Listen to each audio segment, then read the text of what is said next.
All right, good morning, ladies and gentlemen of the media, those, of course, who are listening throughout Radio Land. I gather that we're being covered by Win FM and Sugar City Rock.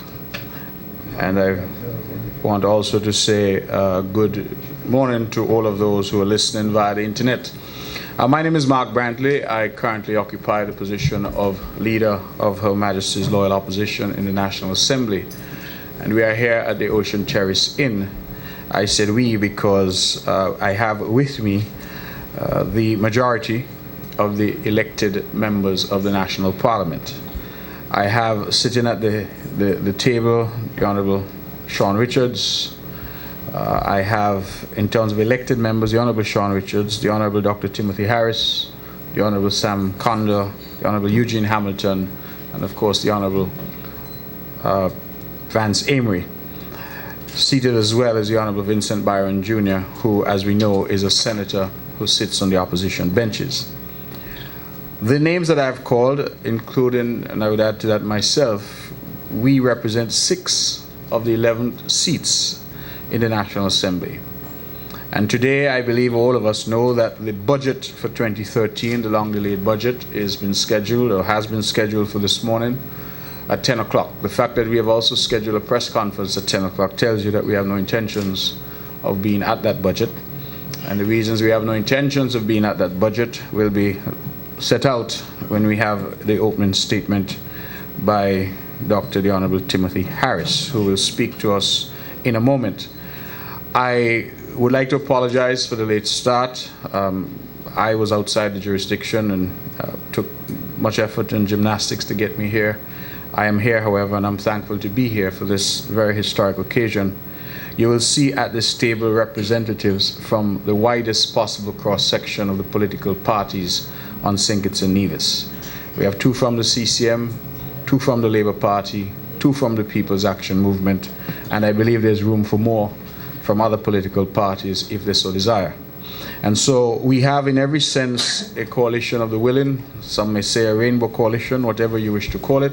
The reality is that we are talking now about a different paradigm, a different type of governance for St. Kitts-Nevis, and we believe that the individuals here represented, who are an elected majority of the Parliament of St. Kitts-Nevis, do represent that new paradigm. I have been asked to chair, and so I won't prolong this. I will simply call on Dr. the Honourable Timothy Harris to share his views and to make an opening statement for you, the media. And then, of course, my understanding is that we'll take questions from any of you that have questions for us. I believe that the nation of St. Kitts-Nevis is in a very difficult situation. We are at a critical juncture, a critical crossroads. And I continue to ask the media to be vigilant. You are, of course, the fourth estate. You are, of course, the people that we rely on to get the news out in a factually correct way. And we ask you to continue your vigilance as we continue our fight for democracy in St. Kitts-Nevis. So without further ado, I call on Dr. the Honourable Timothy Harris.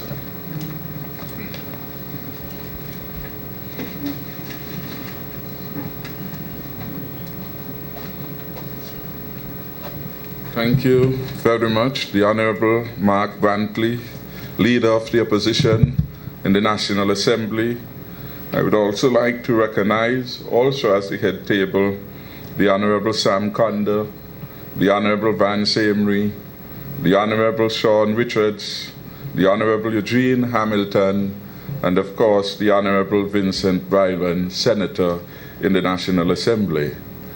I want to welcome, in my own way, all representatives of media and media houses, and to thank those media houses which are carrying this press conference live so that the people and residents of St. Kitts-Nevis and those interested party in and around the region and beyond could come up to speed and up to date with respect to the ongoing governance crisis in our beloved land of St. Kitts-Nevis. It is no secret, as a leader of the opposition alerted us earlier, that St. Kitts-Nevis is in a season of very prolonged high unemployment and underemployment. We, the majority of the people's representative, cannot turn a blind eye to the hardships of our people who are complaining every day about the high electricity bills, the home mortgages which they cannot pay and cannot afford, and their inability to buy basic food items on their meager wages and salaries. It is not just individuals who are suffering. Businesses, large and small, are suffering too in the context of 5 years of economic contraction. Many of our small businesses have been forced to close down, creating further disappointment and disillusionment among our people. Our local business people are asking when this hardship will end, and they long for the day when a sensitive and competent government will pursue policies that put money in the pockets of the ordinary people and build a better and more vibrant middle class. As it stands, our parliament has been reduced to a laughing stock. The quorum in the House is often absent, and those on the government side never behave well. Our people deserve better, and we, the elected majority, are fighting for the betterment of all the people of St. Kitts and Nevis. By absenting ourselves from Parliament, we are bringing to the attention of the wider national, regional, and international community the governance crisis in our country and the hardship of our people. It is our fervent belief that our people deserve better, and they must be given the chance to vote for their betterment and for the betterment of our beloved country. The ongoing deliberate neglect by the Speaker of the National Assembly, the Prime Minister and his administration of their obligation to ensure that the motion of no confidence which was delivered to the Clerk of the National Assembly on the 11th day of December 2012 is given the highest priority is a reckless disregard of the right of the people of this country to have a government of their choice, comprising the majority of elected representatives.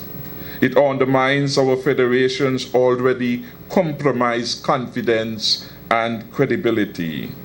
It further weakens an already depressed investment climate and economy, and only serves to worsen the hardship being experienced by our people. For this we must hold the Prime Minister particularly responsible. By delaying the motion of no confidence, the Prime Minister has continued his pattern of calculated disregard for the rule of law, our Constitution, as well as the norms, principles, and traditions of good governance and democracy. Indeed, this very pattern of behavior represents one of the reasons that the motion was filed in the first place. Other matters that led to the filing of the motion of no confidence were the Prime Minister's undermining of the ministerial system of government, the lack of prior consultation with the country regarding the land for debt swap, the oppressive electricity rates, the mismanagement of the financial affairs of the country, the unruly parliamentary and, of course, extra-parliamentary behavior of the Prime Minister, even to the point where he will threaten to sell a fellow national. The Senator's Bill, the instituting of the Sugar Industry Diversification Foundation, SIDF, and this foundation, we are aware, is being used as an alternative to the Consolidated Fund to receive monies which constitutionally ought to be paid into the Consolidated Fund. And by so doing, the Prime Minister is seeking to insulate the SIDF from parliamentary and audit scrutiny and oversight. And of course, another matter which led to the filing of the motion was the undermining of the electoral system. Motions of no confidence, of course, are not new to our Caribbean region, nor to the Caribbean arena. Motions of no confidence have been filed and have been disposed of with dispatch in Trinidad and Tobago, for example, in Antigua and Barbuda, in Montserrat, in Grenada, in the Cayman Islands, and in Jamaica.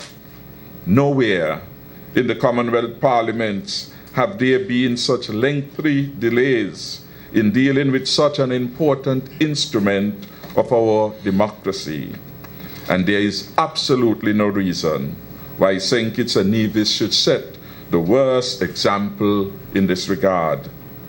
The motion of no confidence is a most significant piece of legislative measure.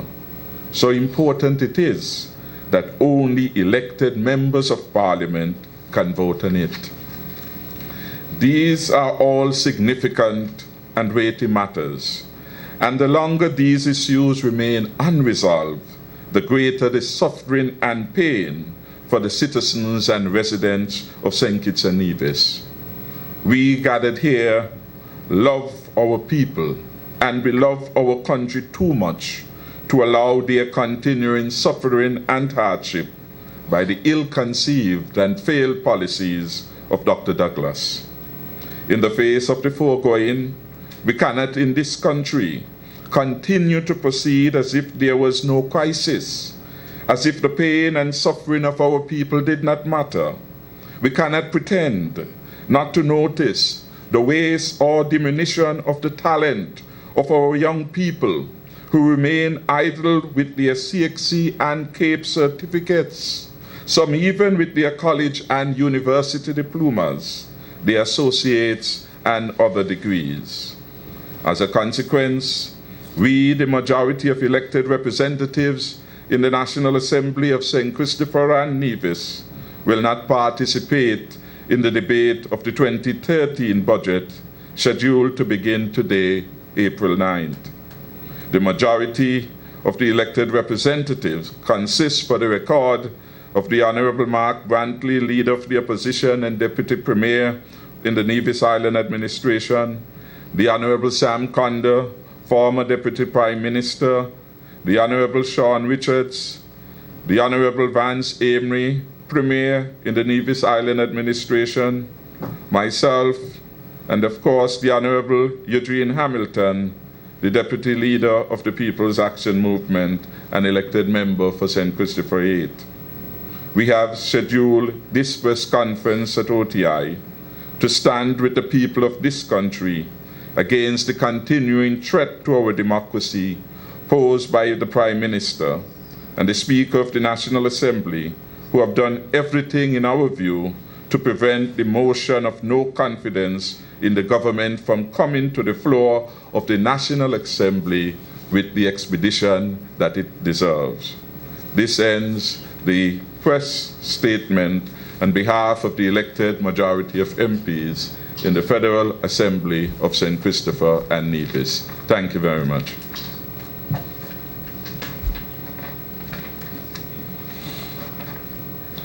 Ladies and gentlemen, thank you, the Honorable Dr. Timothy Harris. I just want to say that I do not believe there will be any other formal statements from members at the head table, but we certainly trust and hope that you will have questions for us, which we will be interested in entertaining. I'm the moderator, if you will, the master of ceremonies. What else am I referred to? The person who will be directing the questions. If you have any for me, obviously I'll be delighted to answer those as well. But certainly it's now a matter for the press to pose whatever questions you might have. Good morning, gentlemen. L.K. Hewlett from the St. Kitts-Nevis Observer. I don't know who wants to jump in, and I guess maybe all of you might have a different view. So, considering that St. Kitts is one of the most polarized countries in the region when it comes to politics, do you think that the idea of, three parties that were just 3 years ago basically bitter enemies on the campaign can unite and come together and run the country efficiently? Do you think that is a notion that is too unfathomable for the average citizen who's always known you're either one or the other, there's no in between? And also to the former labor ministers, Minister Harris was asked, I think it was yesterday on the Jamaican radio station, you were there for the better part of Prime Minister Douglas's reign. Why now did you jump out, and do you feel it hurts your credibility, both of you, if it hurts your credibility to say that during all this, you guys were present at his side?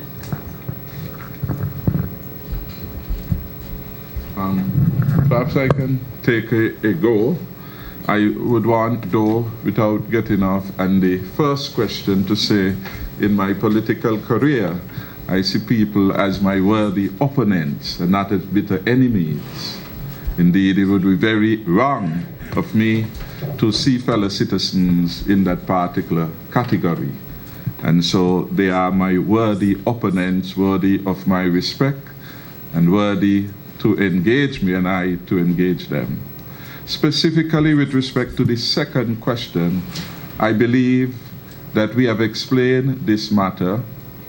For my part, I stayed in the Labour Party government, or entered the Labour Party, stayed in the administration for as long as I had confidence in it, and when it had become crystal clear that the dictatorial approach of Dr. Denzil Douglas would not change, I began to publicly indicate that to the country by speaking out on those issues.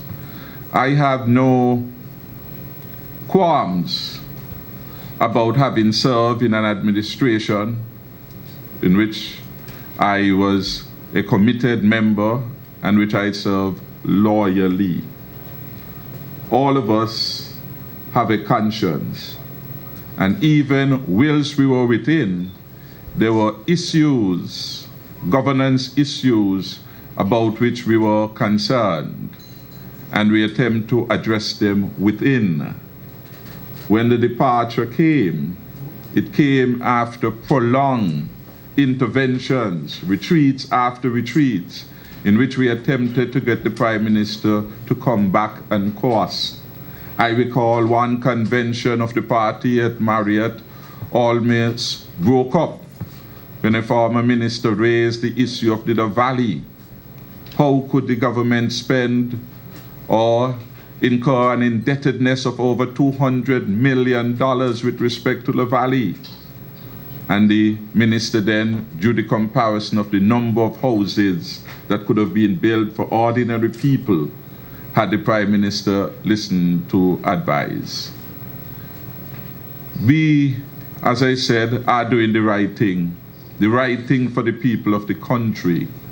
Because as much as we have been loyal to the Labour Party, and in fact we are continue to be loyal to its philosophy and its values, our greatest duty as a citizen is loyalty to our country. And on that note, ourselves and Dr. Douglas could not agree. While we were fighting, for example, and I was publicly fighting for the farmers, for they to get a better deal, for they to get access to one of the largest hotel facilities in this country, my cabinet colleagues were saying to me, "How dare you upset the man?" And I had to say, I am ashamed of you all to come here in cabinet to ask me not to stand up for the farmers who had to take out insurance to the value of $1 million to have access to that facility. And you are defending a billionaire entity against the ordinary farmers. And I took that cry through and through the country, notwithstanding the disagreements and the threats coming from the Prime Minister in relation to that matter. I spoke out at great risk when I would call it the aberration with respect to the land for debt swap had come to Parliament. The disrespect which the Prime Minister meted out to us as elected members when we were not aware what lands were to be part of that deal until the very debate had been started. We spoke out, and I said then that I was speaking because truth had to be told. And I said then, if I perish, let me perish, because the truth had to be told.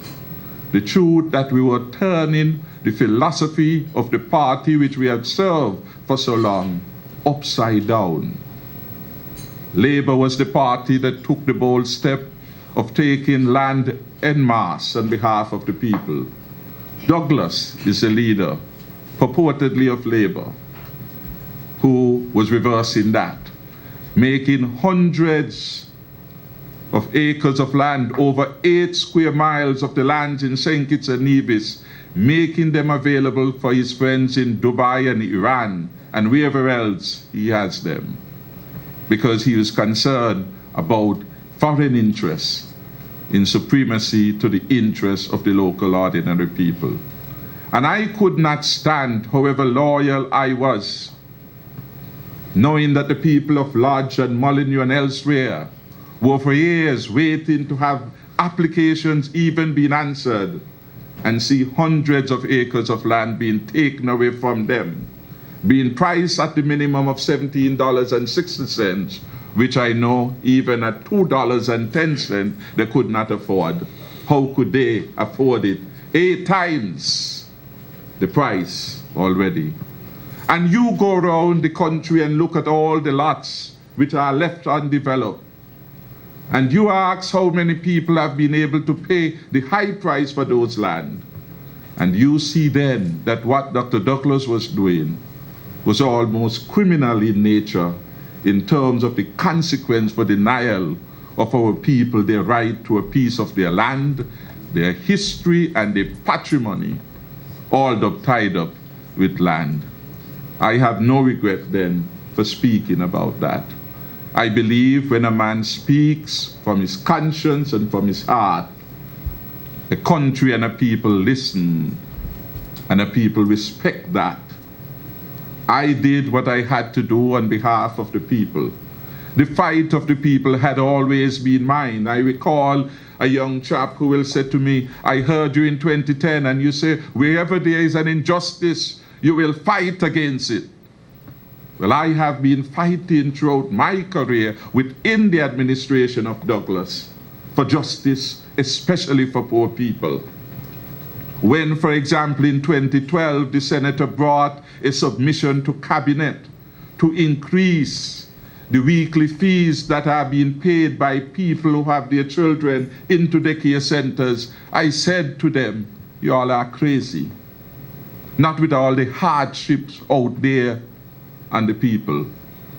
Some of the resistance that we had put to policy matters would not all be known, but it was nonetheless strong resistance within cabinet consistently that had been put. So I want to basically then to say I have no remorse over the action that I have taken, the consequences to me, the suffering, the victimization by Dr. Douglas, because I spoke true to power and dared to speak it publicly. That is part of the lot, if you are a genuine soldier on behalf of the people of the country. And I am a genuine soldier. And that is why, in the face of insurmountable odds apparently, I continue not to lose the faith in my beloved people in constituency number 7, in the beloved people of this country. But just by way of contrast, I should have added that while people in Sandy Point and elsewhere in the country were being told no land is available for them in Sandy Point, go to Molyneux, go to Deep Bay. In contrast, the very Minister of Land in the Prime Minister would find 400 acres of land plus in that same constituency to be made available to his foreign friends.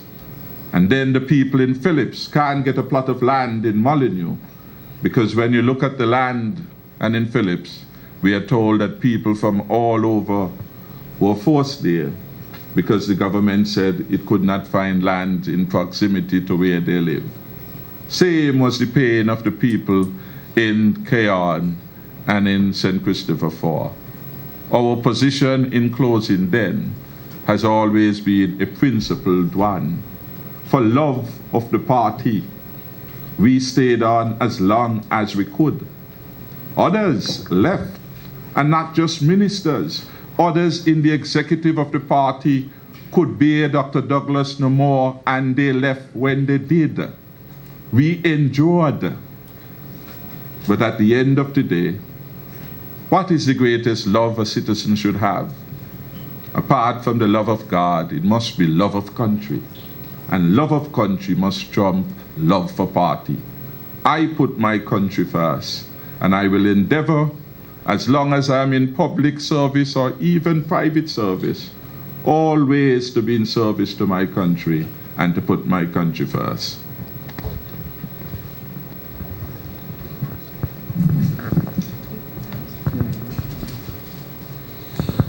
Tony Frederick, Win FM. Again, these questions, you all seem to be very popular this morning to Mr. Conda and Dr. Harris. The Prime Minister has suggested impropriety on either of your parts. I think Mr. Conda, he was alluding to the fact that perhaps your wife made your decisions as a minister, those sorts of things. He's threatening to expose all. Are there any surprises? I mean, are you comfortable where you're sitting that there's not something that's going to be thrown out to the public that could be uncomfortable for either of you all? And how do you plan to preempt or mitigate that? To the two members from Nevis, from the Concerned Citizens Movement, you were the topic of discussion on the platform at a rally on Sunday night. The concern, if you will, that as a party that has always pushed for or advocated for secession, if not right at this moment down the road, how can you be talking unity when, if an opportunity would provide itself, you would prefer to take Nevis into independence? Those are my two questions for no, but if time permits, I do have a couple of others. So if I can get a comment from the CCM representatives.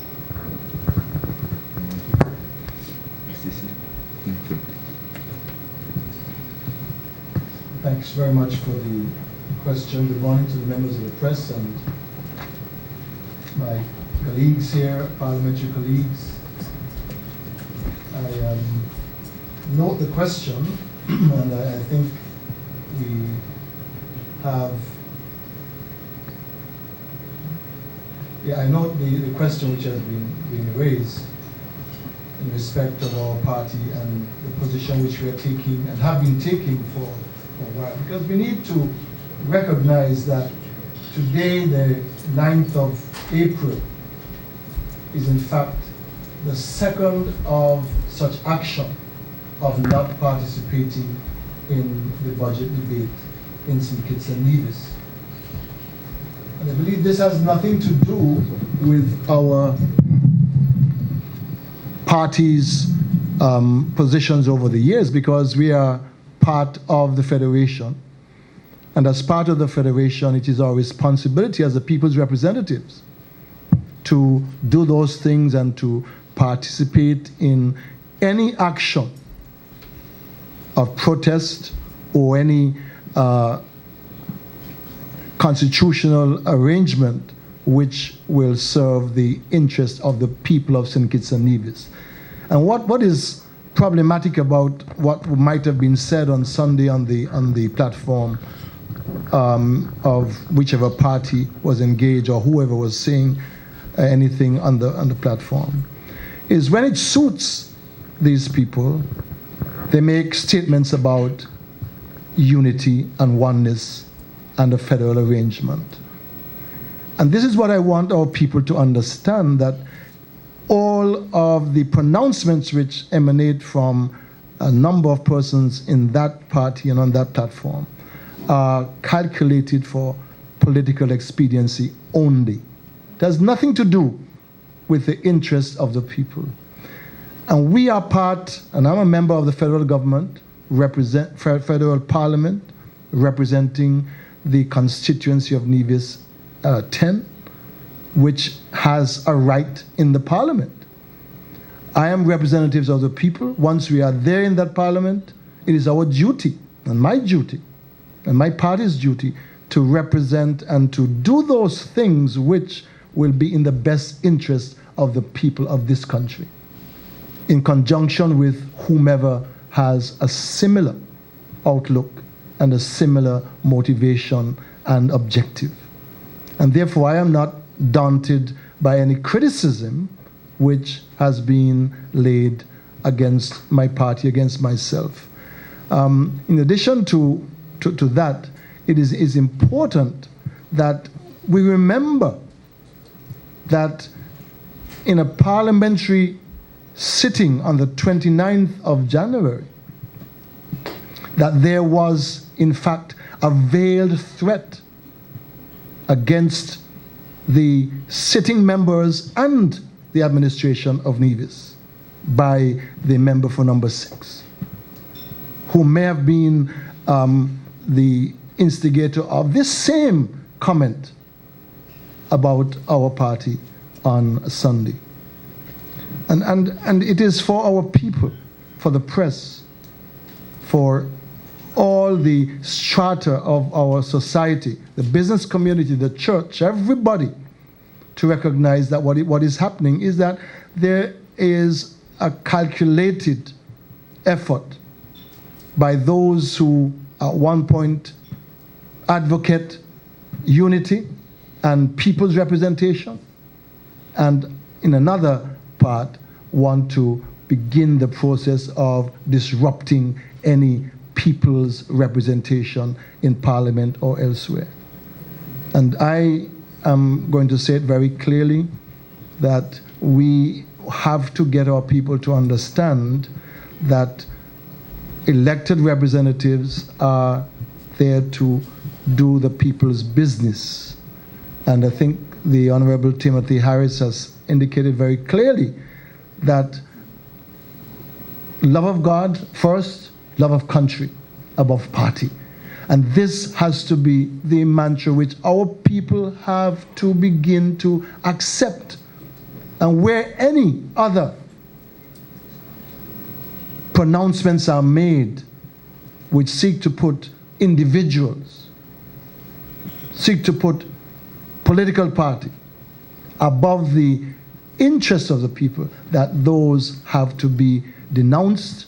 And today we are here to look at that, and I say crisis because this is what we are dealing with, a crisis of a constitutional crisis. We're dealing with a crisis of governance, a crisis of integrity in government. And that is what we want our people to see as happening as we are today not participating in the budget debate. And, you know, my party's position will remain that the people's business must be first. And that is our paramount interest and our paramount position at all times. I want to continue where the Premier ended, because I think that the press has to be careful that it doesn't get too carried away with the nonsense and the hogwash that are being spoken by the Prime Minister and his outgoing administration. I use the word hogwash calculatedly because the Prime Minister told us that the people of the Federation are hogs. So I suspect that is what he's feeding on the political platform. We expect responsible journalism to get beyond the sensationalism and the hogwash that the Prime Minister is putting on the platform. Because let's face it, we are in a period of crisis, and the conversation we want in the country are serious conversation about how we are going to get the country out of the fiscal quagmire in which Dr. Douglas led it. The discussion we want in the country is how we'll ensure that the political governance crisis which we are now experiencing in our country will never again be part of the political marketplace in years to come, and how we as an alternative government could answer that. Those are the serious discussions that we have to have. We have to have a conversation about how an entrepreneur in our country like Reggie Francis and others could be displaced in the land of their birth in preference to foreign interests, and the Prime Minister could not spare an effort to intervene and to use his good office in favor of the ordinary citizens of St. Kitts-Nevis. And let it be a foreign entity with any measure of concern, and he will send the police and the army men to protect them against their workers as he did before. Those are the serious issues, and no amount of abuse and insinuation and innuendos and scare tactics on his part should depart the country from the consideration of those fundamentals. You see, when the night is over and the abuse is ended, you still go back home and there's nothing in the cupboards to eat. When the abuse is ended, you still go back home as a supporter of Douglas and you're in arrears with your electricity and you keep hiding, not knowing when they will come to cut you. And if you are an unfortunate one, you get caught even on a Sunday. And the shame and indignity of it still live on after the cursing and the abusing of Timothy Harris or Sam Kanda or Vance or Mark or whoever at the moment in time Dr. Douglas perceived as his threat. Dr. Douglas can't answer issues. He can't answer the challenges, and he can't answer to the problems in the country which are of his own doing. So he has resorted to what? The nastiness. And it is that the country wants. Will the nastiness come up with $228 million in the next 4 years to help us to repay the IMF loan of $84 million US? Does the nasty abuse on the platform address that issue? It will be addressed by higher taxes if we allow him there. It will be addressed by increases in social levy again. It will be addressed by increases in contribution of social security. That is how he will address it if the people were to allow him to distract them from the reality of their lives and into abusing much. Well, I will say to Dr. Douglas, listen, you want the crown for the most nasty politician? Take it. I am not competing in that competition with you. I prefer to stay focused, calmly focused and consistently focused on the issues which are important to the ordinary people in our country. I prefer to be focused on the fact that the electricity rates are oppressive. I prefer to focus on the fact that the ladies on the industrial side, they need better conditions of work. I prefer to focus on the fact that after years of conveniently promising them their gratuity, that you can't resolve that particular problem. I prepare to focus on the people's issues. I prepare to focus on thinking about how we could help the young person in Tabernacle Phillips, Old Road, Sandy Point, Newtown, wherever they are, Gingerland, Cotton Ground, in getting a job. Because the economy has been contracting. S.L. Horsford's chairman in their last financial statement for 2012, they tell us the story which Cable and Wireless told us in their last financial statement, which TDC told us in their last available financial statement, that this country is contracting. And the contraction means less opportunities, less money in people's pocket. And that spells hardship, because the bills are going up and your wages and salaries are stagnant and are not moving. So the country must decide, and the journalists must decide what it is we want the people to focus on. The drama of Dr. Douglas, who is a politician on his way out. The drama of a man having his last dance. And he's not even dancing to Joshua's song, Doc, you're done. And the music for Dr. Douglas has long stopped.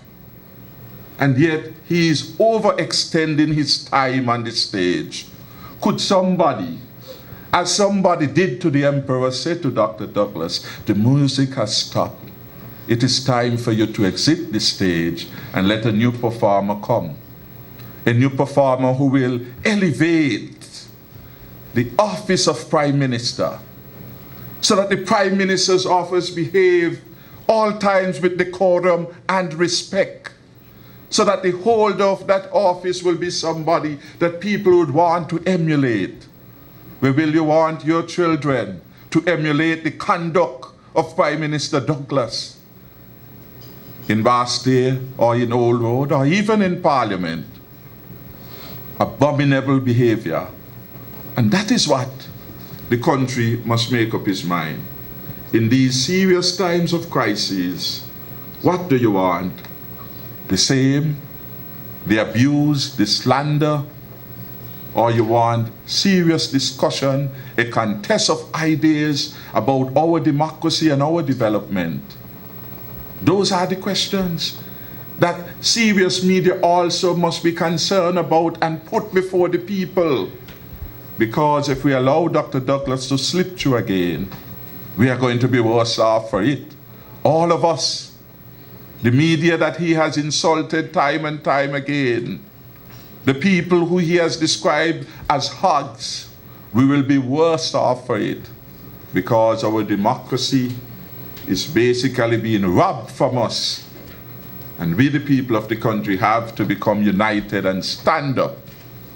Stand up for our liberty and our rights. Stand up and hold our leaders accountable. Not for them for abuse. In fact, we castigate them when they engage in the kind of mudslinging and abuse and leave the fundamental issues that are impacting us, leave them unattended. So that is my response. I pray that the country would move quickly beyond Dr. Douglas. Let he be the man trying to stop the bus long after the bus has passed that bus stop. Because he wants to take us back to the old-time way of politicking, divide and rule. When we know that in this time of crisis, we must bring our country together. Unity must be an imperative in our homes, in our schools, in our churches, in our government, so that we can move the country to a fresh and much more ennobling place in the international community of democratic nations. That is my response to that. A new chapter of governance, new chapter of development. Dr. Douglas cannot deliver either. Good morning, gentlemen. Carol Philip Tudor of the Democrat. Good morning, gentlemen. Carol Philip Tudor of the Democrat. I have a series of questions, and they're not going to be addressed to anyone in particular, or I may have some questions for people in particular, so that I will ask them all at once and would ask you to bear in mind the questions that are directed to you. This one is an overall question. The elected majority that are here today went to court on the last week on the Constitution 56, Section 2, and it talked about your rights being violated. Is the press conference here today the same or a different one? Is there a different right being violated, or are the grievances the same? This question goes to Dr. Timothy Harris. I would like you to talk more about what you refer to as the Prime Minister's extracurricular parliamentary behaviors. And also, is there a significance to you being the lead speaker today?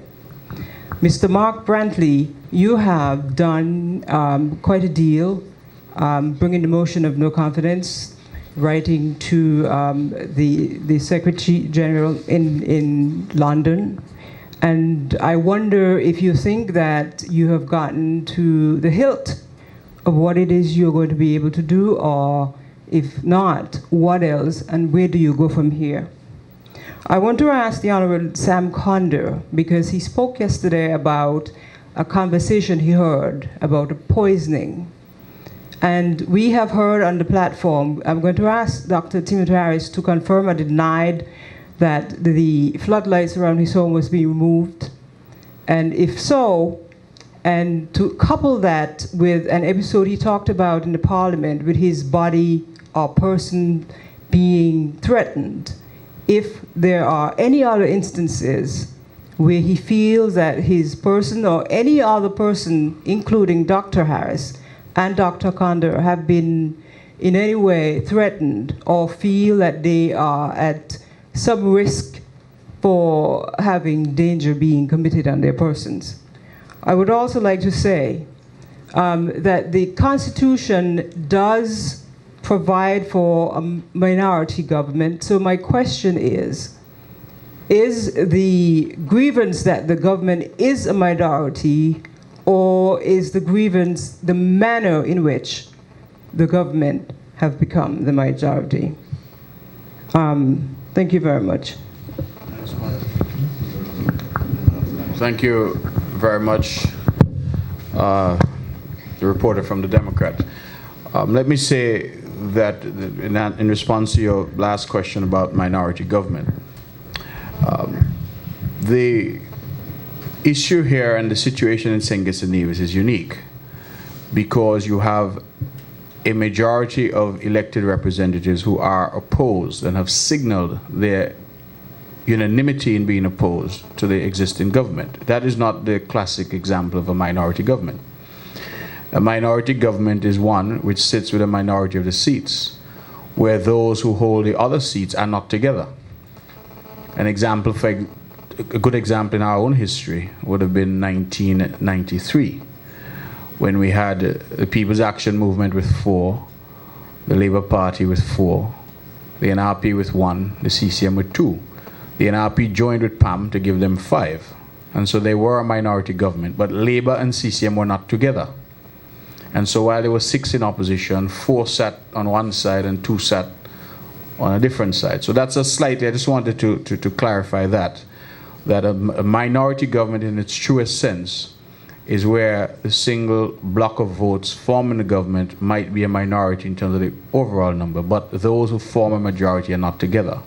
Obviously, this table would indicate to you that we are the 6 of us here together, and so we form the majority in Parliament, and we have gone further.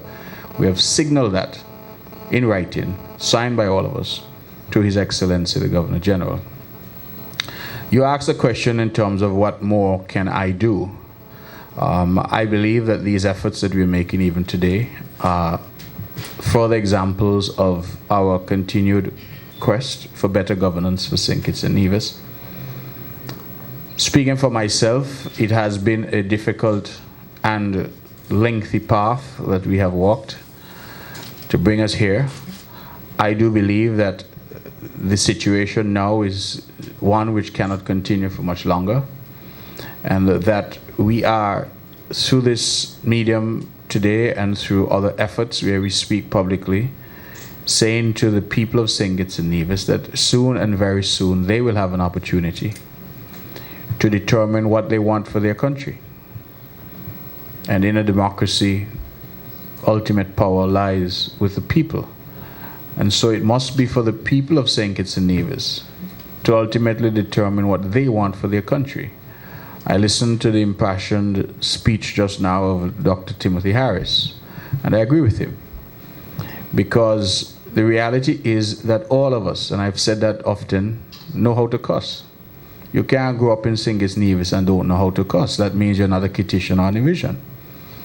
But if that is all that our body politic is reduced to, what happens to the policies that impact the lives of our people?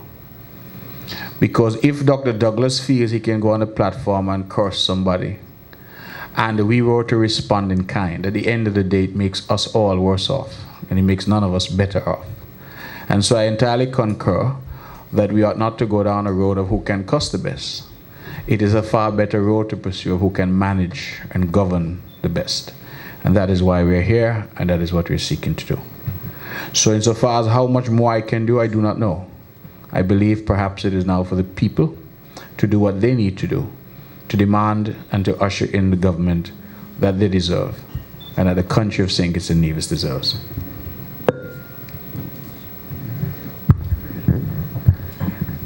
Thank you very much for the question in relation to the court challenge that was first begun on Friday last. Here in St. Kitts-Nevis, we are determined to uphold the rule of law. And the rule of law here means that it's embedded in our Constitution. In our Constitution, it's very clear that it is the supreme law of the land. This is distinct from the UK system, where Parliament is supreme. Here in St. Kitts-Nevis, the Constitution is supreme. And as such, the 6 elected representatives who you all see in front of you have all joined together to go to the High Court to have the court declare that their right to challenge, test the constitutional provision that the majority of elected representatives form the government, that they are asking the judge of the High Court to declare that it is not only their right, but having declared it to be their right, that the government of Dr. Douglas would be unconstitutional. If a government is unconstitutional, it's illegitimate. And every action that is done by that government is illegitimate.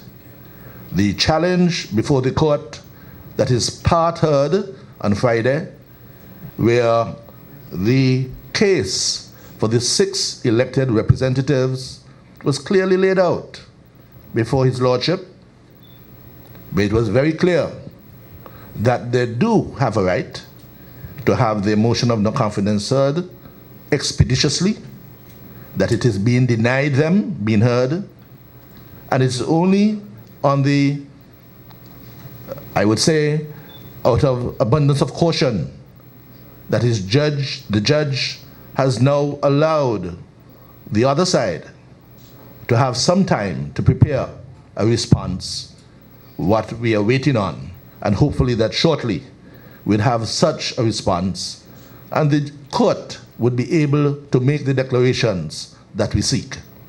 Once those declarations are sought, it will be very clear that we have a government that is illegitimate. That is our challenge before the court.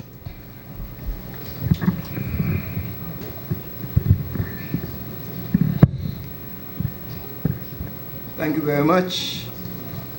I'm responding to the question by Tony, Win FM.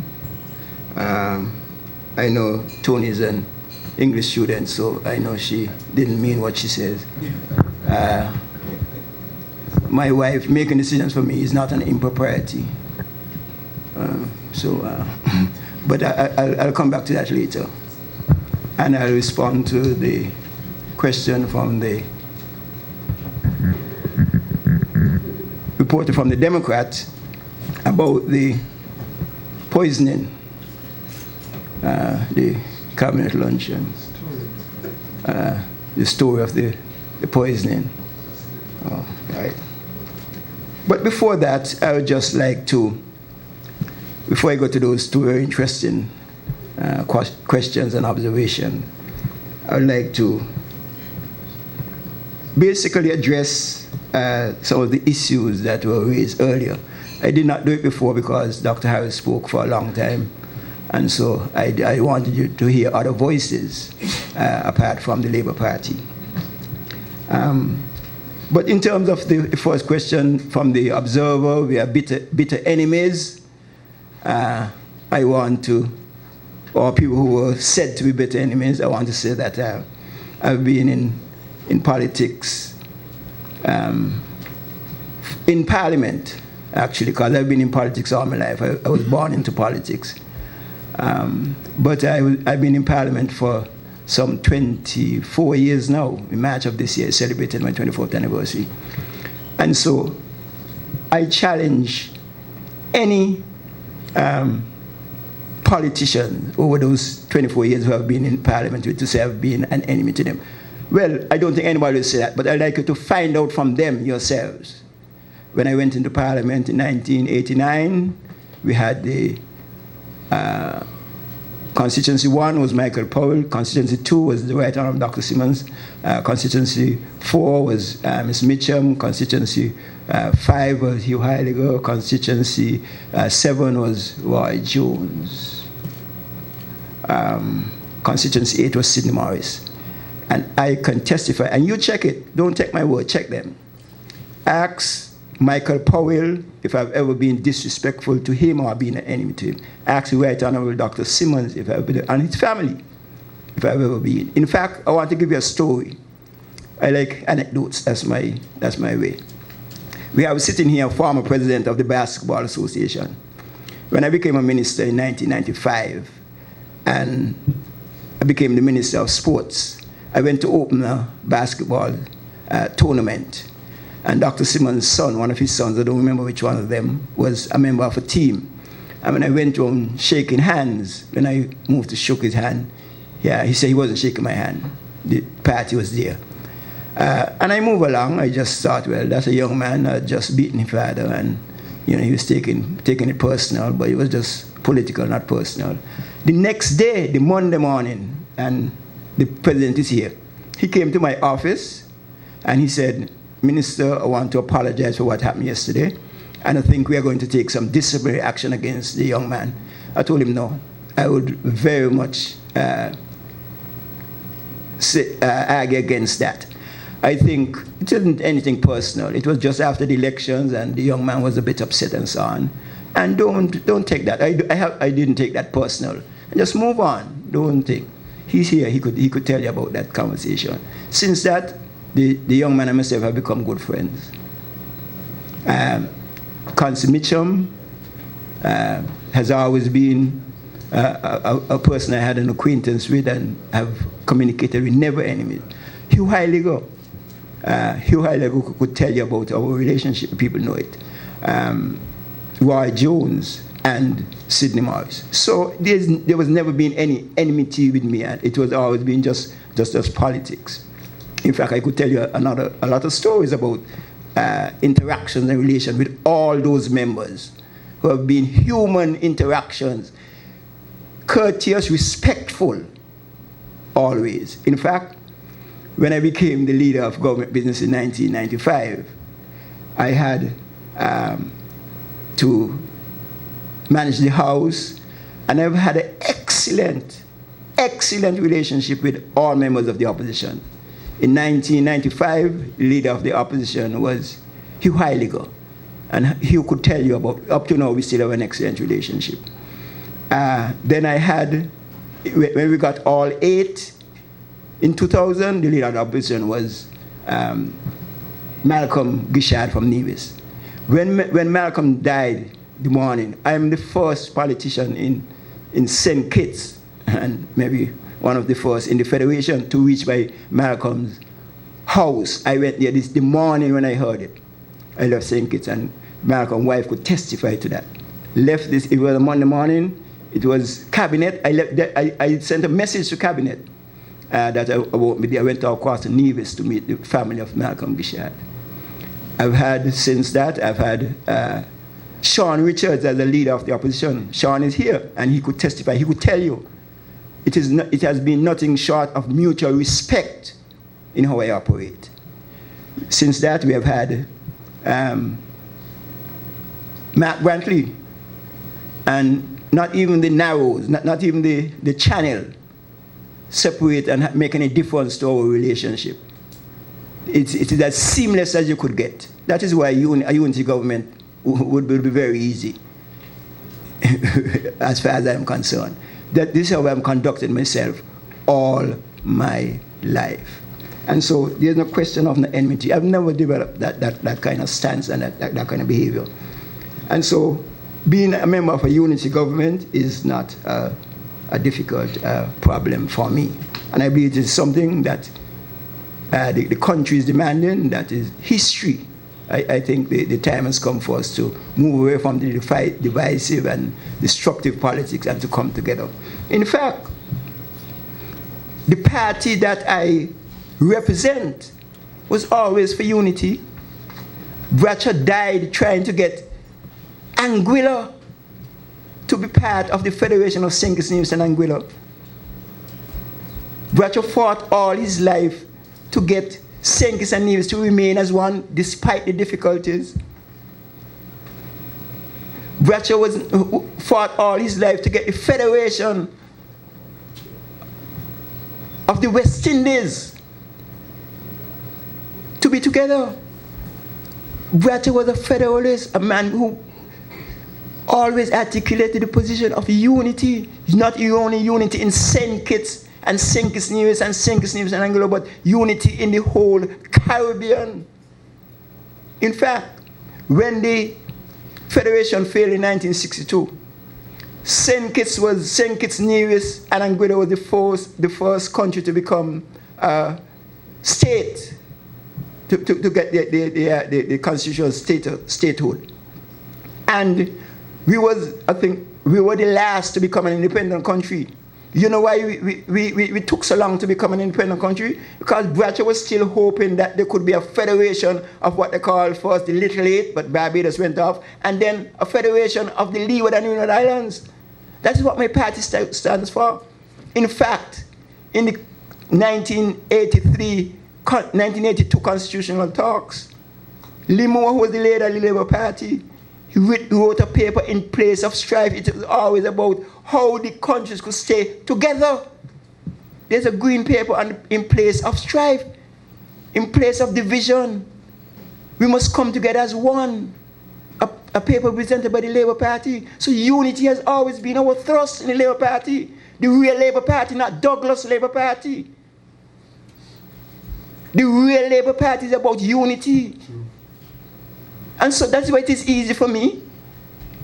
Unity will not work for those there who thrive on division, divide and rule. But unity is a concept that I embrace, that the country embraces.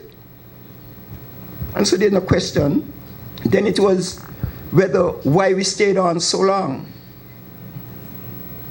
We stayed for as long as we thought it was possible to get something done, to bring some healing, to get the Labour Party to understand how to do things properly. But the truth be told,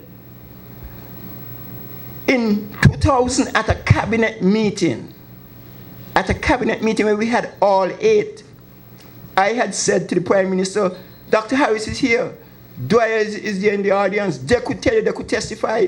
I told the Prime Minister when he was trying to make a decision, the decision was he was trying to make a lady the Speaker of the House, which I thought was not the best thing to do.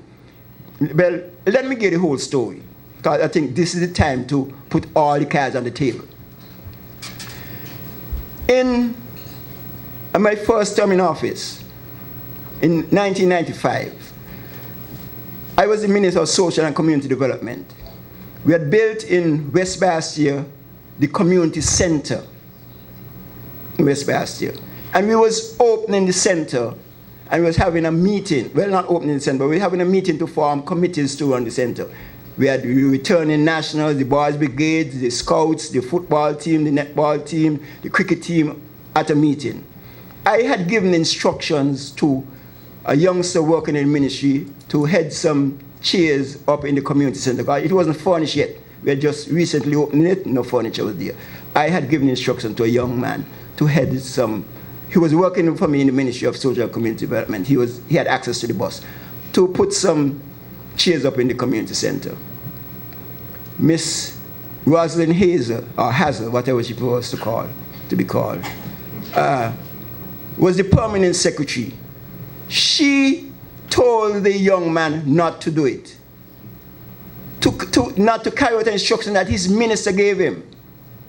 We had the meeting, everybody stood all night at a meeting, then when we could have chairs. Miss Hazel or Hazel decided that we must not have any chairs. I took objections to that. I wrote the permanent, not the permanent secretary, I wrote the PSC on that matter.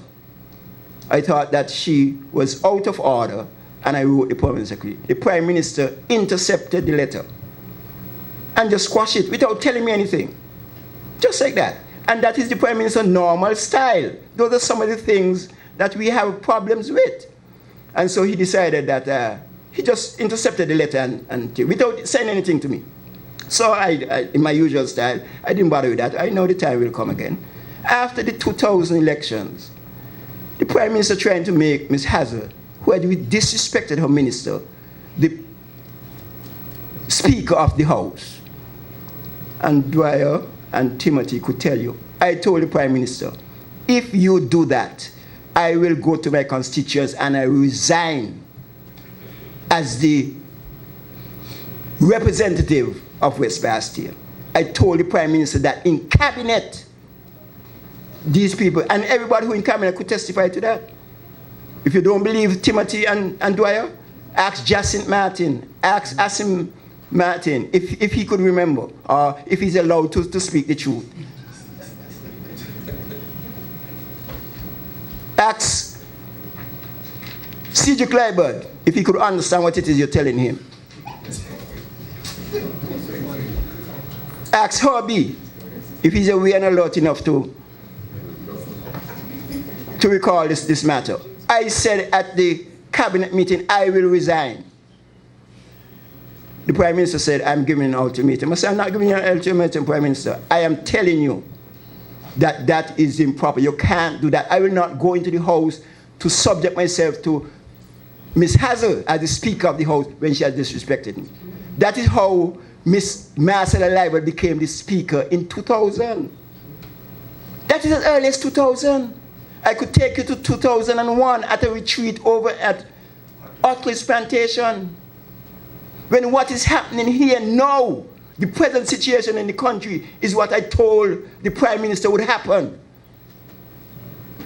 I told the Prime Minister he's being dictatorial and autocratic.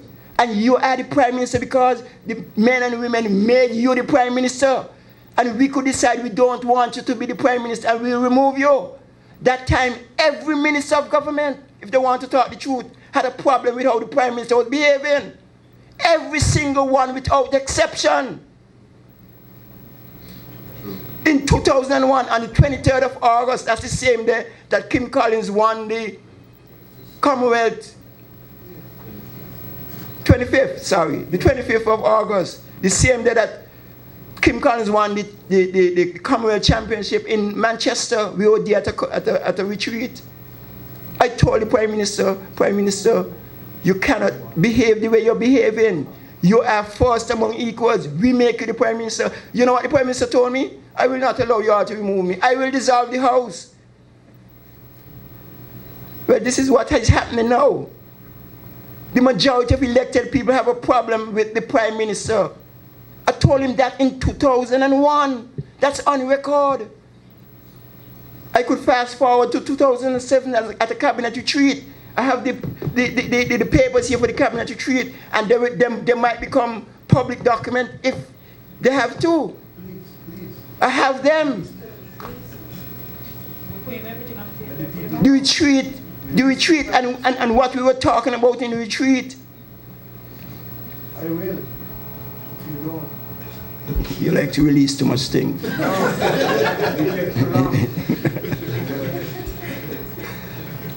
And so, people asking why we wait too long, we were all the time hoping that things will get better. Because that is how you work as a party and as an organization.